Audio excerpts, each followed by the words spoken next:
Bus യാത്രക്കാരിയായ യുവതിയെ തട്ടിക്കൊണ്ടുപോയി പീഡിപ്പിച്ച കേസിലെ പ്രതിയെ 27 വർഷങ്ങൾക്ക് ശേഷം പോലീസ് പിടികൂടി. വർക്കല ശ്രീനിവാസപുരം ലക്ഷ്മി ഭവനിൽ സജീവാണ് പിടിയിലായത്. 1997 ജൂലൈ 16 തീയതിയായിരുന്നു കേസിനാസ്പദമായ സംഭവം. അഞ്ചൽ സ്വദേശിയായ യുവതിയെ വർക്കല, പരവൂർ എന്നിവിടങ്ങളിൽ തടവിൽ പാർപ്പിച്ച് പീഡിപ്പിച്ചു എന്നതാണ് കേസ്. സ്വകാര്യ ബസ്സിൽ കുളത്തൂപ്പുഴ ക്ഷേത്രത്തിൽ പോയി മടങ്ങിയ യുവതിയെ അഞ്ചലിൽ ഇറക്കാതെ ആളൊഴിഞ്ഞ സ്ഥലത്തെത്തിക്കുകയും അവിടെ നിന്ന് കാറിൽ തട്ടിക്കൊണ്ടുപോവുകയും ചെയ്തു.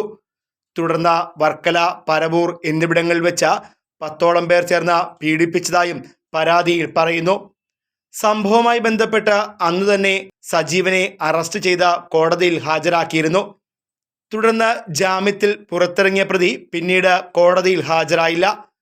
വർക്കല സ്വദേശിയായ സജീവ അവിടെ നിന്നും വിദേശത്തേക്ക് പോവുകയും തിരികെ എത്തി തിരുവനന്തപുരം ചെങ്കോട്ടുകോണം എന്ന സ്ഥലത്ത് താമസം ആരംഭിക്കുകയും ചെയ്തു.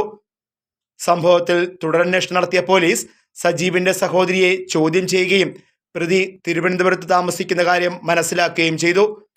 ഇതേ തുടർന്ന് നിരവധി നാളുകളായി പ്രതി പോലീസ് നിരീക്ഷണത്തിലായിരുന്നു.